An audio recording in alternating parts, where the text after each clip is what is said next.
Hello and welcome to my channel, Forward English Online.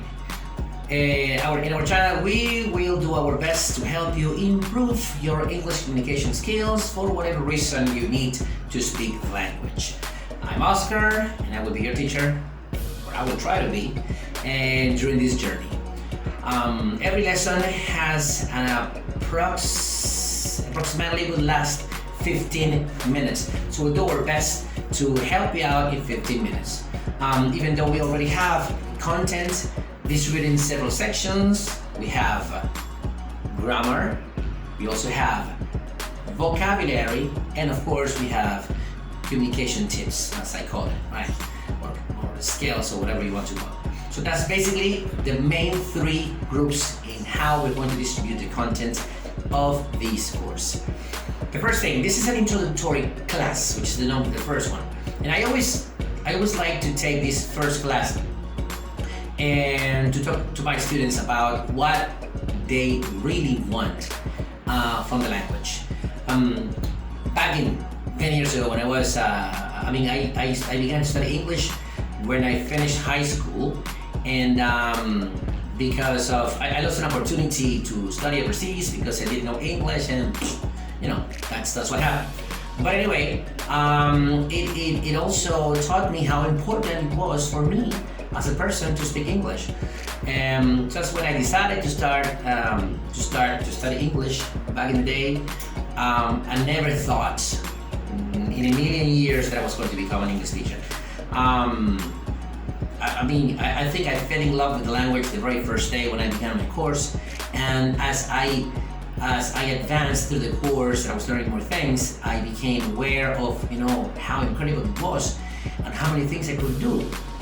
Back in those days, there was no internet, there were not programs to check your pronunciation, and all the software on so many things that we have today. There are so many wonderful tools. You got Netflix, Disney Plus, and YouTube. You can find anything you want in Google. I mean, it's amazing the amount of content or material that you can use to improve your English, right? So here, along with obviously the content that we are going to deliver based on the language, we are also going to tell you some tools and tips that you can use. Some of them we will leave the links below, so you could check them out by yourselves and get the best from not only from this course, but use them to improve your English. Okay, so now that's been said, let me say another thing. Okay, so number one, everybody wants to be perfect in everything we do, no matter if it's dancing, singing, playing music, practicing sports, and of course speaking other languages. We all want to be perfect. Yes, we'll do our best. Some people are very close to perfection, some others we are not. If actually you pay attention to my accent, you can tell I am Latino, right? Even though I've been speaking English for almost 30 years, right? And I still, there's part of my accent which I haven't been able to erase.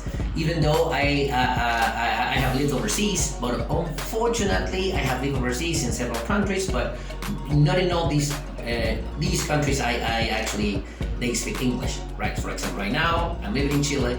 Here we speak Spanish, right? Spanish, Chileno Spanish, and yeah, I have some friends that they speak English. Some of them are native speakers. Some of them come from other countries. But in general, I don't know a lot of people who can actually I speak English with here. But anyway, so do I feel bad because my accent is not as good as other people? No. Why do I have to feel bad about it? The whole point is that English is not an art in which you're going to be the master. No. English is a tool that you're going to use for any project, reason, or need you have. Either if it's professional needs because you have to speak English at work, or for academic needs, because you need to have access to information in other languages in order to develop a pride or whatever, and or anything. I want to sing a song. I want to sing, and I dream to be to sing it, in New York, or I want to sing in Europe, whatever.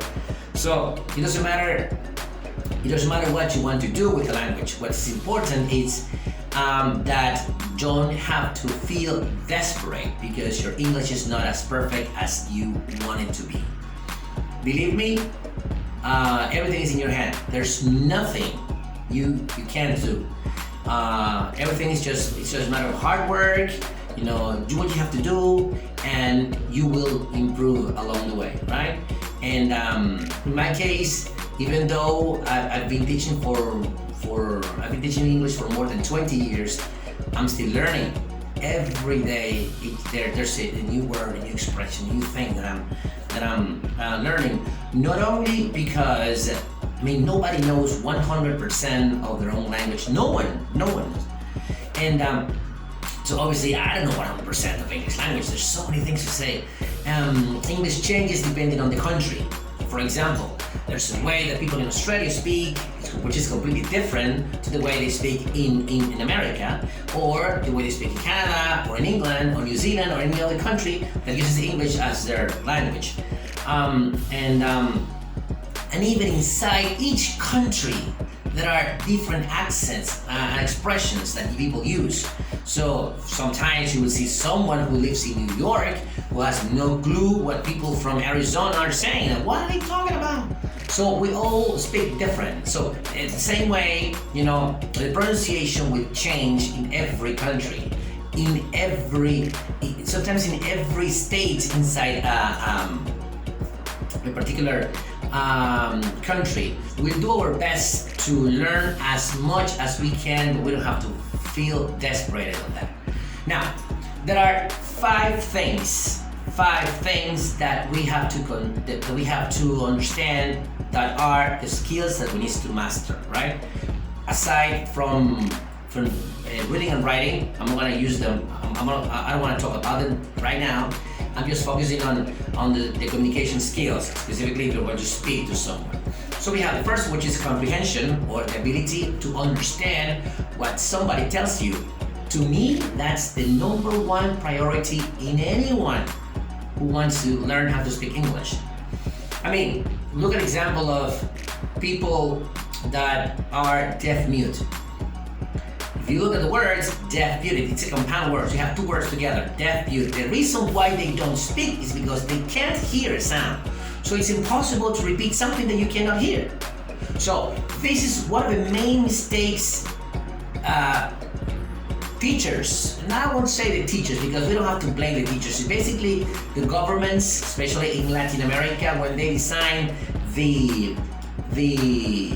English programs for high school, basically what they do, they just look at a bunch of material, a bunch of contents, this is the vocabulary they have to know, and this is the grammar they have to know. So basically they just cram all this information to your head, and they just want you to learn it to pass an exam.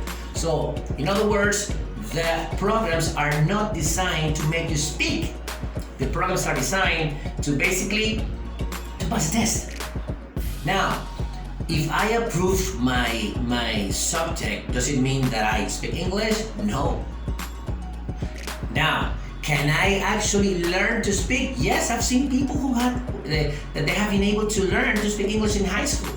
But it's not because of the system, it's because of what they did outside class in order to complement whatever information they were receiving from school, and then they become bilingual, right? So comprehension is the number one skill that we have to master. How do you many people say, teacher, but I am frustrated because I understand everything you say, but I can't say a thing. That's okay. If you understand, you're fine. If you are fine, because if you are able to understand the other person, that's a great step towards your goal, which is learning to speak English, right? So that's the first thing, and that's the number one thing we develop, right? We are able to understand what people say, even though we don't have the vocabulary to answer to this particular person. So that's the number one. The second one is the pronunciation. The pronunciation is basically the correct way of saying the words, right? So if you look at the word, for example, vegetable, some people say vegetable, right? You read it in Spanish, and of course you say vegetable to someone who speaks English. What are you talking about? What is a vegetable? Right? It's a vegetable. You can say vegetable, vegetable, vegetable. I've heard so many different pronunciations in different countries, but in the end, you try to get as close as you can. Why do I say get as close as you can? The reason why I'm saying this is because depending on which country you're coming from and which language you're using as your mother tongue, there are specific sounds that you might not have in your own language. Example, people in Japan, they are not able to say the letter L like we do in Spanish, like la. People in China, they have problems saying the letter R. So, for example, to say ra, like we do in Spanish, it's hard for them. And like that, people people who speak French, they have this sound that comes from the throat, which sometimes it makes them hard to say the R too. And people who speak Portuguese have their own problems. People who speak Italian, they have this accent. So whatever they say at the beginning, it sounds like Italian, even though they speak in English, it sounds like Italian. But that's very normal. So, oh my God, I feel bad because people know that I am from this country because they can hear. No, don't say it's okay. So basically, the secret, and that's something we're going to do in another lesson. And I want to show you some tricks how we can actually get closer to the sound we want.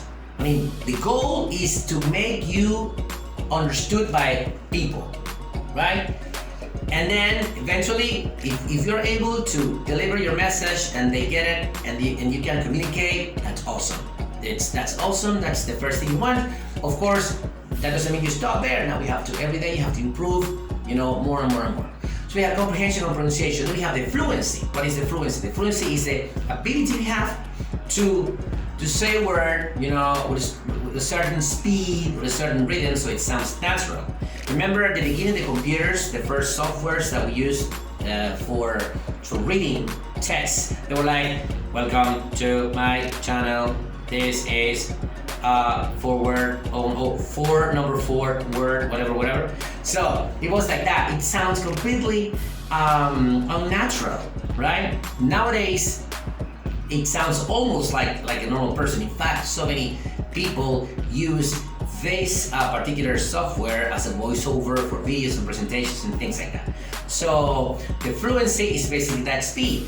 Obviously, the fluency will depend on your personality. If you're a person who likes to speak fast, like I do, or if you like to speak slow, you just have, there's no perfect speed. Obviously, you will speak depending on the message you want to deliver, right? I like to speak fast, and even in class, because in that way, my students they tend to catch up really fast. So in a couple of weeks, they're able to follow me, and then if they can understand me, they can understand anybody else, right? Who speaks actually slower than I do. So we have comprehension, pronunciation, and fluency. Now we have, obviously, the grammar. Grammar is the correct usage of the language, right? Using the corresponding, or using the right auxiliaries with the right subjects, and using, the formula, the structure of every tense in the correct way, the conjugation of verbs in the correct way. So that's basically the grammar.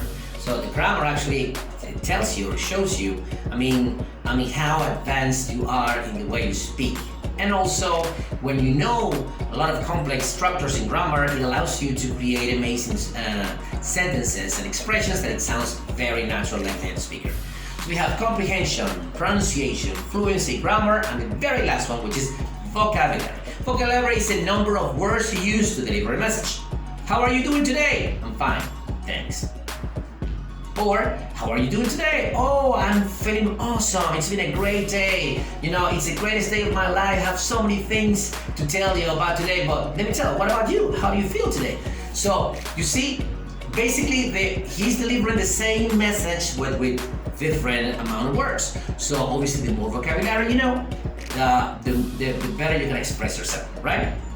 So once again, comprehension, pronunciation, fluency, grammar, and vocabulary, right? So number one, as I said at the beginning, remember, comprehension is the very first one. If you are already working on it, you know, that's amazing. So what can you do? What can you do to improve your comprehension? It's very easy. Listen to music. Listen to the radio. That's a very good one, actually, because you can do it while you do anything else. Like you can be studying or you can be working and you can listen to the radio. There are applications or websites like tuning.com where you can listen to the radio in every country, and that's amazing.